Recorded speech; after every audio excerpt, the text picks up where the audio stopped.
হযরত ইমাম কাসতালানী রাহমাতুল্লাহি আলাইহি নবম শতাব্দীর যিনি অনেক বিশিষ্ট বড় একজন আলেম ছিলেন, ইমাম কাসতালানী রাহমাতুল্লাহি আলাইহিকে প্রশ্ন করা হলো, হুজুর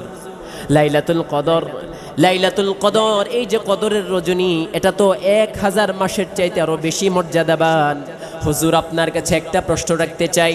আল্লাহর প্রিয় নবী মুহাম্মদ মুস্তাফা সাল্লাল্লাহু আলাইহি ওয়াসাল্লাম তিনি যে আগমন করেছিলেন 12ই রবিউল আউয়াল সুবহে সাদিকের সময় মা আমেনার ঘরে মক্কাতুল মুকাররমাতে হযরত আব্দুল্লাহ রাদিয়াল্লাহু তাআলা আনহুর পরিবারে আল্লাহর প্যারা হাবিব যে পৃথিবীতে এসেছিলেন, সেই রাত্রটা কি উত্তম নাকি কদরের রজনী লাইলাতুল কদর যেটাকে আমরা বলি সেই রাত্রটা আল্লাহর কাছে উত্তম? সুবহানাল্লাহ বলেন। পবিত্র ঈদে মিলাদুন নবী সাল্লাল্লাহু আলাইহি ওয়াসাল্লাম 360 আউলিয়ার বংশধর হযরত মুহাম্মদ গোয়াসালী রহমাতুল্লাহি আলাইহির স্মরণে 44তম বার্ষিক সুন্নি মহাসম্মেলন, আজকের এই বিশাল সুন্নি মহাসম্মেলনের সম্মানিত সভাপতি হযরত মাওলানা মুহাম্মদ মতিউর রহমান রহমাতুল্লাহি আলাইহির সুযোগ্য সাহেবজাদা হযরত মাওলানা শাহ মোহাম্মদ মুজিবুর রহমান পীর সাহেব উসমানীনগর সিলেট, আল্লাহ তাআলা যেন হুজুরের হায়াতের মধ্যে বারাকাহ দান করেন। সকলে বলেন আল্লাহুম্মা আমিন।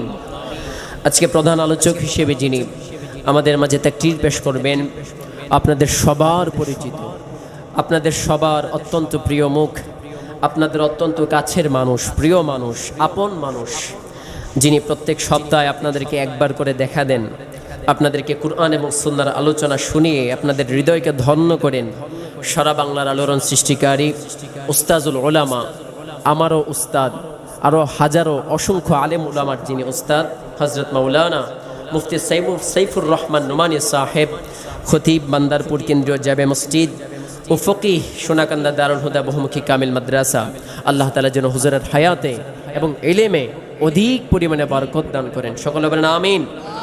আজকে যিনি বিশেষ বক্তা হিসেবে তাকরীর পেশ করেছেন, আমার কিছুক্ষণ পূর্বেই নবযুগের উদীয়মান তরুণ বক্তা, ইসলামী চিন্তাবিদ, আমার প্রাণপ্রিয় বন্ধু, আমরা একসাথেই লেখাপড়া করেছি ঢাকা দারুন নাজাত সিদ্দিকিয়া কামিল মাদ্রাসা থেকে, সোনাকান্দা দারুল হুদা কামিল মাদ্রাসা থেকে, নবযুগের উদীয়মান তরুণ বক্তা মোহাম্মদ আশরাফুল ইসলাম মুহিব্বি সাহেব, ভাইস প্রিন্সিপাল সাউতুল হেরা দারুস সুন্নাহ আলী মাদ্রাসা লাকসাম কুমিল্লা। এছাড়াও আজকে বিশেষ বক্তা হিসেবে যিনি আপনাদের মাঝে মাগরিবের পর থেকে ধারাবাহিকভাবে আপনাদের মাঝে আলোচনা করেছেন সম্পর্কে কি আপনাদের কারো ভাতিজা হয় অথবা কারো ভাই হয়, আপনাদের আপন মানুষ, প্রিয় মানুষ, আমার প্রাণপ্রিয় ছোট ভাই, আমার সামনে যে বসে আছে হযরত মাওলানা মুহাম্মদ রবিউল্লাহ হালালি সাহেব, অধ্যয়নরত সোনাকান্দা দারুল হুদা বহুমুখী কামিল মাদ্রাসা, অত্যন্ত ভালো মনের একজন মানুষ, আমার ছোট ভাই, আমার আপন ছোট ভাইয়ের মতো আমি স্নেহ করি। এখন হয়তো বা অনেকে বলতে পারেন যে মাহফিলে এসে বড় বড় কথা বলতেছেন না, তার সাথে আমার কেমন সম্পর্ক, কতটুকু সম্পর্ক, তাকেই জিজ্ঞেস করে নেবেন। আল্লাহ তাআলা যেন তার হায়াতে এবং ইলমে অধিক পরিমাণে বরকত দান করেন, বলেন আমিন। তো সম্মানিত সুধী, এই যে রবিউল্লাহ হেলালি আপনাদের কাছের মানুষ না, আপনাদের ঘরের মানুষ কিনা, আপনাদের সন্তানের মতোই দেখেন। এই এলাকার জন্য একটা বিশাল বড় রহমত হিসেবে আমি মনে করি, ঠিক কিনা বলেন? অনেকে পড়াশোনা করছে বিভিন্ন দিকে, কেউ স্কুলে পড়ছে, কেউ ভার্সিটিতে পড়ছে, কেউ কলেজে পড়ছে, কিন্তু আপনাদের এই কাছের মানুষটা মাদ্রাসায় পড়াশোনা করছে একজন আলেম হওয়ার জন্য। আর একজন আলেম যদি একটি এলাকার মধ্যে থাকে, একজন বুজুর্গ আলেম যদি একজন এলাকার মধ্যে থাকে, সেই এলাকার মধ্যে রহমত এবং বরকত আল্লাহ তাআলা অধিক পরিমাণে বাড়িয়ে দেন, ঠিক কিনা বলেন? সর্বপ্রথম আমি শুকরিয়া জ্ঞাপন করছি আল্লাহর সৃষ্টির প্রধান আকর্ষণ, বিশ্বসভার সভাপতি, সমস্ত নবী এবং রাসূলগণের মাথার মুকুট, শামসুল হিদায়াত, বদরুদ্দুজা, সৈয়দুস সাকলাইন, ইমামুল কিবলাতাইন, ইমামুল মুরসালিন, খাতামুন নবিয়্যিন ওয়াল মুরসালিন, আফতাবে নবুওয়াত, শাহনশাহ রিসালাত, সরকারে দু জাহা, সুলতানুল মদিনা, নবিয়্যুল আম্বিয়া, হুজুর আকরাম, নূরে মুজাসসাম, যে নবীজিকে ফার্সি কবিরা বলেছে, যিনি ফখরে উমাম, যিনি বাহরে কারাম, যিনি শাহে হারাম, যিনি হাবিবে দু আলম, যিনি বায়েসে রহম, যিনি শাফে রুজে মাহশর, যিনি কায়নাতু কি সরওয়ার, হাবিবিনা সৈয়দিনা শফিঈনা নবিয়্যিনা কুদওয়াতিনা রাসূলি রাব্বিল আলামিন মুহাম্মদুর রাসূলুল্লাহ সাল্লাল্লাহু আলাইহি ওয়াসাল্লামের উপর, যাকে আল্লাহ পাক আজ থেকে ১৫০০ বছর পূর্বে আমাদের মাঝে সর্বশেষ এবং সর্বশ্রেষ্ঠ নবী ও রাসূল হিসেবে প্রেরণ করেছেন, যার পরে অদ্য পর্যন্ত পৃথিবীতে কোনো প্রকার নবী রাসূল আসেনি, বর্তমানেও নেই, ভবিষ্যতেও আসবে। সম্মানিত হাজিরিন, আমি ভূমিকার মধ্যে আর লম্বা কথা না বলে আমি সরাসরি আমার মূল আলোচনায় প্রবেশ করছি। সম্মানিত সুধী, আপনারা জানেন আজকের যে রাত্রটা, এই রাত্রটা হচ্ছে ঈদে মিলাদুন নবী সাল্লাল্লাহু আলাইহি ওয়াসাল্লামের রাত্র। সুবহানাল্লাহ বলবেন না?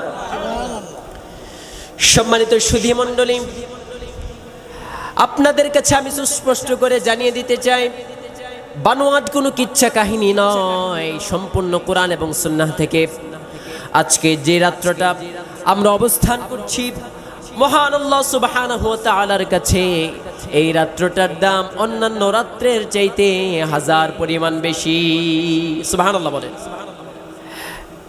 হযরত ইমাম কাসতালানী রাহমাতুল্লাহি আলাইহি নবম শতাব্দীর যিনি অনেক বিশিষ্ট বড় একজন আলেম ছিলেন, ইমাম কাসতালানী রাহমাতুল্লাহি আলাইহিকে প্রশ্ন করা হলো, হুজুর লাইলাতুল কদর, এই যে কদরের রজনী, এটা তো 1000 মাসের চাইতে আরো বেশি মর্যাদাবান।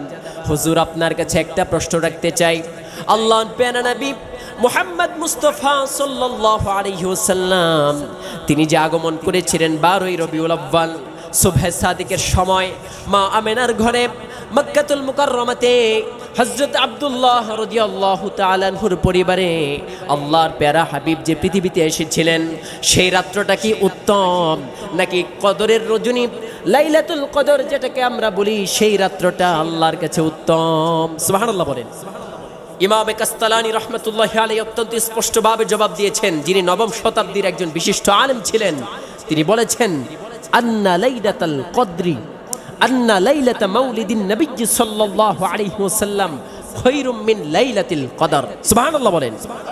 মিন উজুহিন সালাসা, তিনি বলেছেন কদরের রজনীর চাইতো মুহাম্মদুর রাসূলুল্লাহ সাল্লাল্লাহু আলাইহি ওয়াসাল্লাম যে ১৫০০ বছর আগে পৃথিবীতে এসেছেন, আল্লাহর প্যারা নবী মুহাম্মদ মুস্তাফা সাল্লাল্লাহু আলাইহি ওয়াসাল্লামের পৃথিবীতে আসার রাত্রটা কদরের রজনীর চাইতো আল্লাহর কাছে আরো বেশি মর্যাদাবান। সুবহানাল্লাহ বলেন। তিনি বলেছেন, কারণ কি জানো? আমি তোমাদেরকে কারণ বুঝিয়ে দিতে চাই। মিন উজুহিন সালাসা, 3টি দৃষ্টিকোণ থেকে কদরের রজনীর চাইতেও আল্লাহ রাব্বুল আলামিনের কাছে আল্লাহ প্যারা হাবিব যে রাত্রিতে আগমন করেছেন, সেই রাত্রের মর্যাদা আল্লাহর কাছে বেশি। সুবহানাল্লাহ বলেন। পবিত্র কোরআনুল কারীম সাক্ষী, আল্লাহ রাব্বুল আলামিন পবিত্র কোরআনুল কারীমের মধ্যে ইরশাদ করেছেন, লাইলাতুল কদরি খায়রুম মিন আলফি শাহর। আল্লাহ বলেন, নিশ্চয়ই কদরের রজনীটা 1000 মাসের চাইতে আল্লাহর কাছে বেশি দামি। সুবহানাল্লাহ বলেন। কেন এত বেশি দামি? 1 নম্বর কারণ হচ্ছে, আল্লাহ রাব্বুল আলামিন ডেকে ডেকে বলেন, ইন্না আনজালনাহু ফি লাইলাতিল কদর ওয়া মা আদরাকা মা লাইলাতুল কদর। আল্লাহ পাক বলেন, নিশ্চয় আমি আমার পবিত্র কোরআনকে কদরের রজনীতে নাজিল করেছি। নবী হে আমার, আপনি কি জানেন কদরের রজনী কি? আপনি কি জানেন নাকি? তাহলে কদরের রজনীতে যদি পবিত্র কোরআনুল কারীম নাজিল হওয়ার কারণে এই কদরের রজনীটা মহান আল্লাহ সুবহানাহু ওয়া তাআলার কাছে 1000 মাসের চাইতে আরো বেশি মর্যাদাবান হয়, তাহলে আল্লাহর প্যারা নবী, আখিরিজ জামানার নবী, সমস্ত নবীদের সরদার, সাইয়্যিদুল আম্বিয়া, খাতামুল আম্বিয়া ওয়াল মুরসালিন মুহাম্মদুর রাসূলুল্লাহ সাল্লাল্লাহু আলাইহি ওয়াসাল্লাম যে রাত্রটাতে আগমন করেছেন, আপনাদের কমন সেন্সের কাছে প্রশ্ন রাখতে চাই, যদি কোরআন নাজিল হওয়ার কারণে কদরের রাত্রের মর্যাদা আল্লাহর কাছে এত বেশি হতে পারে, আমার নূর নবী হযরত যে রাত্রটাতে পৃথিবীতে আগমন করেছেন তার মর্যাদা কম নাকি বেশি? প্রশ্ন করবেন, হুজুর কেমনে বেশি? একটু বুঝে আমাকে বলেন। সম্মানিত ভাইয়েরা আমার, আপনাদের কাছে স্পষ্ট করে আমি বলতে চাই, কেন এত বেশি জানেন? যদি নবী আমার মুহাম্মদুর রাসূলুল্লাহ এই পৃথিবীর মধ্যে না আসতেন তাহলে কোরআন তো দূরের কথা, এই গোটা পৃথিবীকে সৃষ্টি আল্লাহ রাব্বুল আলামিন করতেন না। সুবহানাল্লাহ বলেন। সিন্নি খাইলা কার দ্বারা, মোল্লা ছিল না।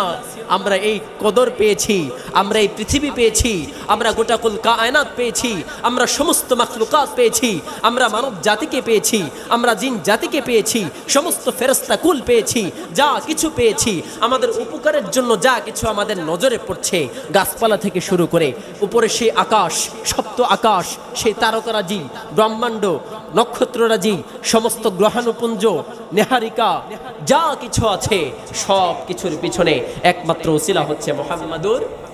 জোরে বলেন না মুহাম্মাদুর, একটু আওয়াজ করে বলেন না মুহাম্মাদুর। এই হলো প্রথম দিক দিয়ে আল্লাহ রাসূল সাল্লাল্লাহু আলাইহি ওয়াসাল্লামের আগমনের রাত্রিটা আল্লাহর কাছে বেশি মর্যাদাবান। ইমাম কাস্তালানি রাহমাতুল্লাহি আলাইহি লিখেন, এবার দ্বিতীয় কারণটা তোমরা শুনে যাও।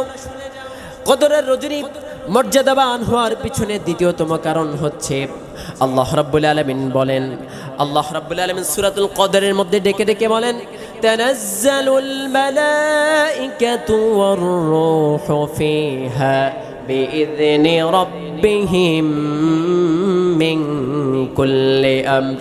আল্লাহ পাক বলেন, নিশ্চয়ই এই কদরের রজনীতে সমস্ত ফেরেশতারা হযরতে জিবরাইল আলাইহিস সালাতু ওয়াস সালামের সাথে নির্দিষ্ট একদল ফেরেশতারা তারা পৃথিবীর মধ্যে অবতরণ করে।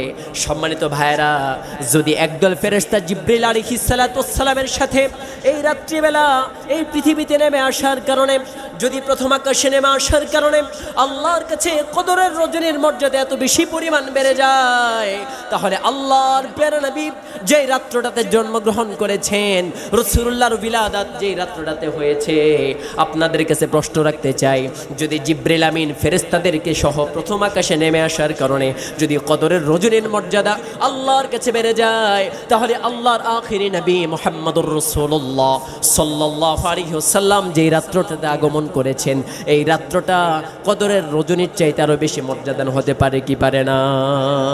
আওয়াজ করে বলতে হবে, পারে কিনা? চিল্লা বলেন, পারে কিনা? সম্মানিত সুধী, শুধুমাত্র তাই নয়, 3 নম্বর কারণ ইমাম কাস্তালানী রাহমাতুল্লাহি আলাইহি দেখিয়েছেন। কয় নম্বর? আরে কথা কন না, কয় নম্বর? প্রিয় ভাইরা, হ্যাঁ প্রিয় ভাইরা, কথা বলেন, কয় নম্বর? 3 নম্বর কারণ। 3 নম্বর কারণটা আপনাদেরকে শুনে দিতে চাই। লাইলাতুল কদর মর্যাদাবান হওয়ার পিছনে 3 নম্বর কারণ হলো, আল্লাহ পাক ডেকে ডেকে বলেন, সালামুন হিয়া হাত্তা মাতলাইল ফজর। কারণ এই কদরের রজনীতে সারা রাত্র ব্যাপী আল্লাহ পাক ক্ষমার ঘোষণা করে দেন। সুবহানাল্লাহ বলেন। যেমন হাদিস শরীফ সাক্ষী, মান কামা লাইলাতুল কদরি ঈমানান ওয়া ইহতিসাবান গুফিরা লাহু মা তাকদ্দামা মিন যামবিহি। যে কদরের রজনীতে দাঁড়িয়ে দাঁড়িয়ে সারা রাত ভর আল্লাহর ইবাদত বন্দেগী করবে, এই ইবাদতগুলোর বিনিময়ে তার तमाम জীবনের সমস্ত গুনাহগুলোকে আল্লাহ রাব্বুল আলামিন মাফ করে দিবেন। সম্মানিত ভাইরা আমার, যদি আল্লাহ রাব্বুল আলামিন এই রাত্রেবেলাতে যদি আল্লাহ রাব্বুল আলামিন একেবারে সূর্য অস্ত যাওয়া থেকে শুরু করে নিয়ে একেবারে সুবহে সাদিক পর্যন্ত ক্ষমার ঘোষণা দেন, তাহলে বোঝা গেল লাইলাতুল কদরের রজনী, এই রজনীটার সীমানা হচ্ছে সূর্য অস্ত যাওয়া থেকে শুরু করে নিয়ে সুবহে সাদিক পর্যন্ত। যদি এই সময়টার ভিতরে আল্লাহ রাব্বুল আলামিন তার বান্দাকে ক্ষমা করে দেন, তাহলে এই রাত্রটার সীমা হচ্ছে মাত্র বেশি হলে 12 ঘন্টা। কয় ঘন্টা? 12 ঘন্টা। যদি এই 12 ঘন্টায় আল্লাহ বান্দাকে ক্ষমা করে দিতে পারেন, তাহলে আমার মুহাম্মদুর রাসূলুল্লাহর সীমানা তো শুধু 12 ঘন্টা নয়, আমার মুহাম্মদুর রাসূলুল্লাহর সীমানা 24 ঘন্টা। আমার মুহাম্মদুর রাসূলুল্লাহর সীমানা শুধু পৃথিবী নয়, আমার মুহাম্মদুর রাসূলুল্লাহর সীমানা গোটা কুল কায়নাত পারিয়ে সপ্ত আকাশকে ছেদ করে আরশ মুআল্লা পর্যন্ত পৌঁছেছে। সুবহানাল্লাহ বলেন। যদি এই 12 ঘন্টার সীমানার ভিতরে আল্লাহ আমাদের জীবনের গুনাহগুলোকে মাফ করে দিতে পারে, তাহলে আল্লাহর প্যারা নবী তার সীমানা হচ্ছে গোটা কুল কায়নাত ব্যাপী, যার সীমানা হচ্ছে পুরো 24 ঘন্টায়। তাহলে সেই মুহাম্মদুর রাসূলুল্লাহ যে রাত্রটাতে এসেছে, সেই রাত্রের মর্যাদা কি কদরের রাত্রির চাইতে কম নাকি? কম হবে না বেশি হবে? জোরে বলেন না, কম না বেশি? আপনি কোরআন হাদিসকে এক পাশে রাখেন, কোরআন হাদিস আপনি এক পাশে থাকেন। এখন আমি আমার বিবেক দিয়ে একটু চিন্তা করি, বিবেক দিয়ে যদি আপনি চিন্তা করেন তাহলে অবশ্যই আপনার কমন সেন্স বলবে যে না, অবশ্যই অবশ্যই আল্লাহর প্যারা নবী যেই রাত্রটাতে আগমন করেছেন সেই রাত্রের মর্যাদা আল্লাহর কাছে অনেক বেশি। সুবহানাল্লাহ বলেন। এবার আমরা শুনতে চাই, আমরা স্থান থেকে বরকত হাসিল করতে পারবো কিনা? আত-তাবাররুক বিল মাকান, আত-তাবাররুক বিজ জামান, সময় থেকে আমরা বরকত হাসিল করতে পারবো কিনা? স্থান থেকে বরকত হাসিল করতে পারবো কিনা? বুজুর্গানে দিন আমাদের জন্য যা কিছু রেখে গিয়েছেন সেগুলো থেকে আমরা বরকত হাসিল করতে পারবো কিনা? সম্মানিত সুধী মণ্ডলী, আত-তাবাররুক বিল মাকান, আত-তাবাররুক বিজ জামান, সময় থেকে বরকত হাসিল করা, স্থান থেকে বরকত হাসিল করা। বুজুর্গানে দিন আমাদের জন্য যে সমস্ত জিনিসপত্র রেখে গিয়েছেন সেই সমস্ত জিনিসপত্র থেকে বরকত হাসিল করা ইসলামে জায়েজ। সুবহানাল্লাহ বলেন। আর একটু জোরে বলেন না। তাহলে আল্লাহর নবী ১৫০০ বছর আগে পৃথিবীতে এসেছেন, এই ১৫০০ বছর পরে এই ১২ রবিউল আউয়ালের রাত্রেবেলা আমরা কি এই বাংলাদেশের এই সীমানায় মান্দারপুর গ্রামে বসে বসে আমরা কি বরকত হাসিল করতে পারি কি পারি না? জোরে বলেন না, পারি কি না? সম্মানিত সুধী মণ্ডলী, সেই কদর নাজিল হয়েছিল রাসূলুল্লাহর সময়ে। ১৫০০ বছর পার হয়ে গেল, এখনো আমরা লাইলাতুল কদরকে পালন করি। সুবহানাল্লাহ বলবেন না? কদর নাজিল হয়েছে কখন? ১৫০০ বছর আগে। এখনো আমরা লাইলাতুল কদর উদযাপন করি কি করি না? শবে বরাত নাজিল হয়েছে সেই ১৫০০ বছর আগে মুহাম্মদুর রাসূলুল্লাহর সময়ে। আমরা ১৫০০ বছর পরে এসে আমরা শবে বরাত উদযাপন করি কি করি না? জোরে বলেন না। শুধুমাত্র তাই নয়, সম্মানিত সুধী মণ্ডলী, আল্লাহর প্যারা নবী আকে নামদার তাজদার মদিনা মুহাম্মদুর রাসূলুল্লাহ সাল্লাল্লাহু আলাইহি ওয়াসাল্লামের শরীর মোবারক থেকে, রাসূলুল্লাহর কাপড় মোবারক থেকে, রাসূলুল্লাহর দাড়ি মোবারক থেকে, রাসূলুল্লাহ সাল্লাল্লাহু আলাইহি ওয়াসাল্লামের চুল মোবারক থেকে, রাসূলুল্লাহর ওযুর পানি মোবারক থেকে, আল্লাহর প্যারা নবী সাল্লাল্লাহু আলাইহি ওয়াসাল্লামের রক্ত মোবারক থেকে, রাসূলুল্লাহর সমস্ত অঙ্গ প্রত্যঙ্গ থেকে সমস্ত সাহাবায়ে কেরাম সব সময় বরকত খুঁজেছেন। এত আস্তে বললেন।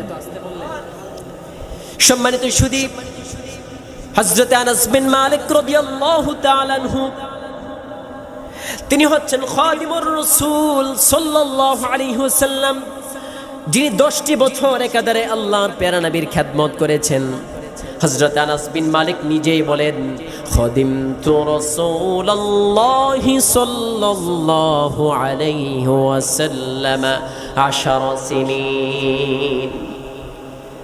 হযরত আনাস বিন মালিক বলেন, আমি 10টি বছর পর্যন্ত একাধারে আল্লাহর প্যারা নবীর খেদমত করার সুযোগ আল্লাহ রাব্বুল আলামিন আমাকে দান করেছেন। সুবহানাল্লাহ বলেন।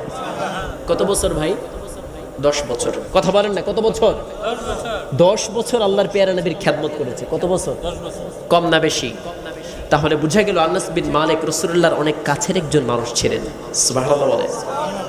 খুব কাছের মানুষ ছিলেন। সে আনাস বিন মালিক রাদিয়াল্লাহু তাআলা আনহুর মা হযরত উম্মে সুলাইম রাদিয়াল্লাহু তাআলা আনহা, তখনও পর্দার বিধান নাজিল হয় নাই। আল্লাহর প্যারা নবী মুহাম্মদুর রাসূলুল্লাহ সাল্লাল্লাহু আলাইহি ওয়াসাল্লাম আনাস বিন মালিক রাদিয়াল্লাহু তাআলা আনহুর ঘরের মধ্যে শুয়ে আছেন।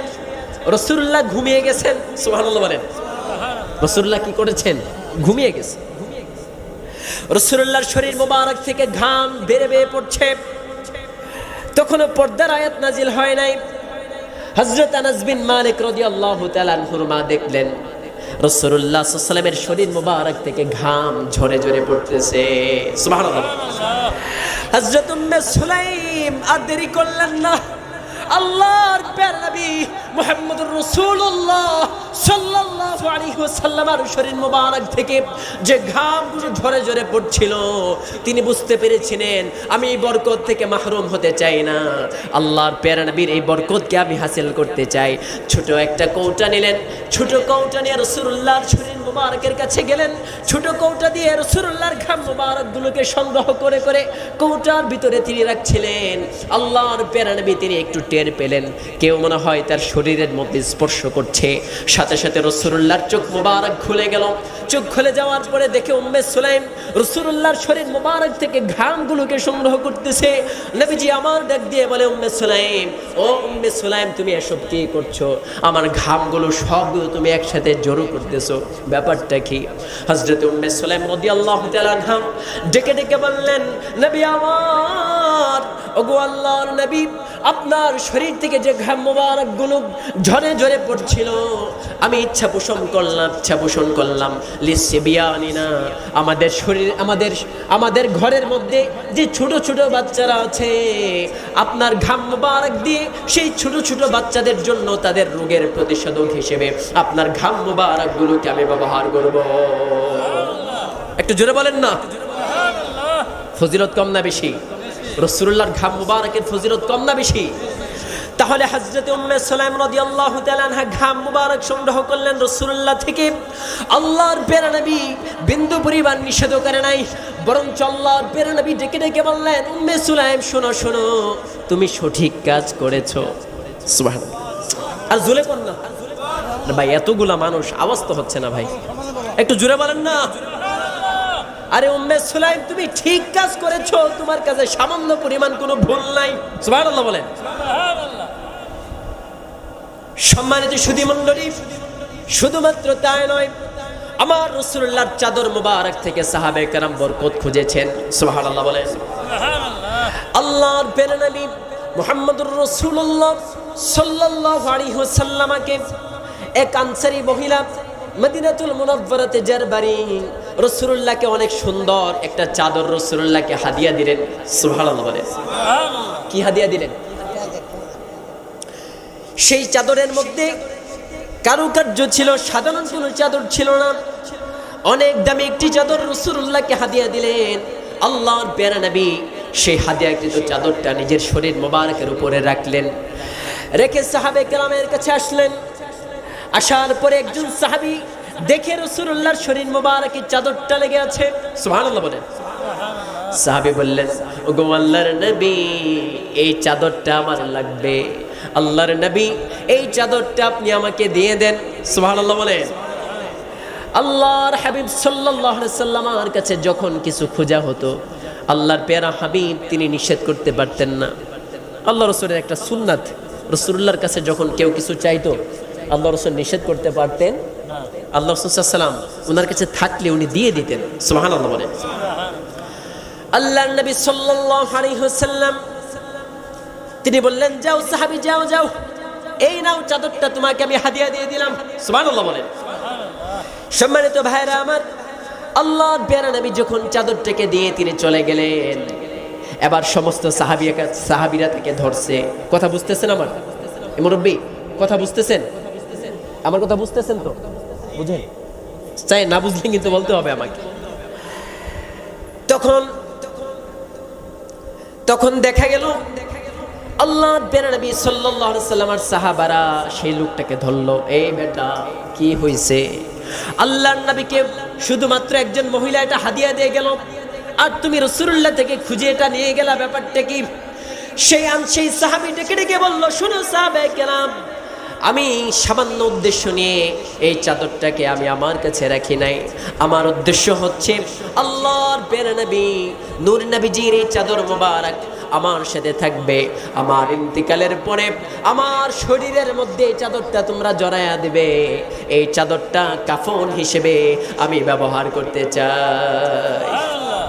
আপনাদের কাছে প্রশ্ন রাখতে চাই, যদি কোনো মুমিন মুসলমানের শরীরে, যদি কোনো সাহাবীর শরীরে, যদি কোনো তাবির শরীরে হোক, যদি কোনো তাবিরের শরীরে হোক, যে শরীরের হোক না কেন, আল্লাহর প্যারা নবীর চাদর যদি তার সাথে থাকে, কবরে কি তার সামান্য পরিমাণ কোনো আযাব হতে পারে? জোরে বলেন না। যদি কারো শরীরে রাসূলুল্লাহর চাদর মোবারক লেগে যায়, তাহলে তাকে কি জাহান্নামের আযাব স্পর্শ করবে? কবরের আযাব স্পর্শ করবে? সম্মানিত সুধী মণ্ডলী, তাহলে দেখা গেল সাহাবায়ে কেরাম রাসূলুল্লাহর চাদর মোবারক থেকে বরকত খুঁজেছেন। সুবহানাল্লাহ বলেন। শুধুমাত্র তাই না, রাসূলুল্লাহর কদম মোবারক থেকে সাহাবায়ে কেরাম বরকত খুঁজেছেন। রাসূলুল্লাহর একজন প্রিয় সাহাবী হযরত ইবনে ওমর রাদিয়াল্লাহু তাআলা আনহু, যিনি রাসূলুল্লাহকে অনেক বেশি অনুসরণ করতেন। কাসীরু ইত্তিবাইর রাসূল সাল্লাল্লাহু আলাইহি ওয়াসাল্লাম তার মধ্যে বেশি ছিল। তার মধ্যে ছিল রাসূলুল্লাহকে বেশি তিনি অনুকরণ করতেন। রাসূল সাল্লাল্লাহু আলাইহি ওয়াসাল্লাম যেই দিকে হাঁটতেন, আল্লাহর প্যারা হাবিবের ইন্তেকালের পরেও তিনি সেদিকে হাঁটতেন। রসুল যেখানে কদম দিতেন তিনি সেখানে কদম দিতেন। রসুল যেই দিক দিয়ে হাঁটতেন তিনি সেই দিক দিয়ে হাঁটতেন। আল্লাহর প্যারা নবী যেভাবে কথা বলার চেষ্টা করতেন, হযরতে ওমর ফারুক রাদিয়াল্লাহু তাআলা আনহুর ছেলে ইবনে ওমর তিনিও সেভাবে কথা বলার জন্য চেষ্টা করতেন। আল্লাহর প্যারা নবী খুব নরম স্বভাবের ছিলেন। হযরতে ইবনে ওমর তিনিও নরম স্বভাবের ছিলেন। আল্লাহ রসুল ইনসাফকে প্রতিষ্ঠা করেছেন। হযরতে ইবনে ওমর তিনিও ইনসাফকে প্রতিষ্ঠা করেছেন। তিনিও একেবারে ঠান্ডা স্বভাবের মানুষ ছিলেন। আল্লাহর প্যারা হাবিব নরম এবং ঠান্ডা স্বভাবের মানুষ ছিলেন। সুবহানাল্লাহ বলে। সম্মানিত সুধী মণ্ডলী, এতক্ষণ যা কিছু বললাম সবগুলো হাদিস শোনালাম। যদি আল্লাহর নবী সাল্লাল্লাহু আলাইহি ওয়াসাল্লামের চাদর মোবারক থেকে বরকত হাসিল করা যায়, যদি রাসূলুল্লাহর কদম মোবারক থেকে বরকত হাসিল করা যায়, যদি রাসূলুল্লাহর দাড়ি মোবারক থেকে বরকত হাসিল করা যায়, যদি রাসূলুল্লাহ সাল্লাল্লাহু আলাইহি সাল্লামের রাসূলুল্লাহর ওজুর পানি থেকে বরকত হাসিল করা যায়, যদি আল্লাহর প্যারা নবীর রক্ত মোবারক থেকে বরকত হাসিল করা যায়, যদি আল্লাহর প্যারা নবীর পায়খানা মোবারক থেকে বরকত হাসিল করা যায়, আপনাদের কাছে ছোট করে একটি প্রশ্ন রাখতে চাই। আল্লাহর প্যারা নবী ১,৫০০ বছর আগে যে সময়টাতে পৃথিবীর মধ্যে আগমন করেছেন, আপনাদের কমন সেন্সের কাছে, আপনাদের আকলের কাছে আমি ছোট করে প্রশ্ন রাখতে চাই, সেই সময়টা থেকে আমরা কি বরকত হাসিল করতে পারি কি পারি না? জোরে বলেন পারি কিনা? একটু জিকির করেন লা ইলাহা, জোরে লা ইলাহা, লা ইলাহা,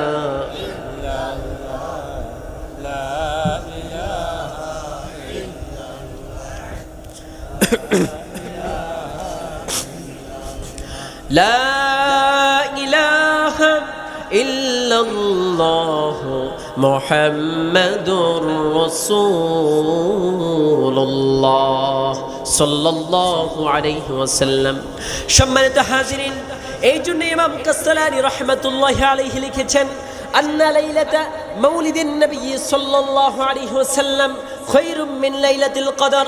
নিশ্চয় আল্লাহর প্যারা নবী ১,৫০০ বছর আগে পৃথিবীতে আগমন করেছেন, কিন্তু আল্লাহর প্যারা নবীর আগমনের রাত্রটা কদরের রাত্রের চাইতেও আল্লাহর কাছে ১০০০ গুণ বেশি দামি। একটু জোরে বলেন না। আল্লাহ রাসূল কোন সময়ে পৃথিবীতে এসেছেন আপনারা জানেন? সেই সময়টা ছিল সুবহে সাদিকের সময়, না ছিল আলোকিত, না ছিল অন্ধকার। এখন আপনারা প্রশ্ন করতে পারেন, হুজুর কেন এই সময় আল্লাহ পাক তার প্যারা হাবিবকে পাঠালেন? কেন পাঠালেন? যদি আপনারা প্রশ্ন করেন, সেই প্রশ্নের জবাব অত্যন্ত সুস্পষ্ট। দিন ডেকে ডেকে বলেছিল, আল্লাহ আপনার প্যারা হাবিবকে রাত্রেবেলা পাঠাবেন, আমি দিন সহ্য করতে পারবো না, আপনি দিনের বেলা আপনার প্যারা হাবিবকে পাঠিয়ে দেন।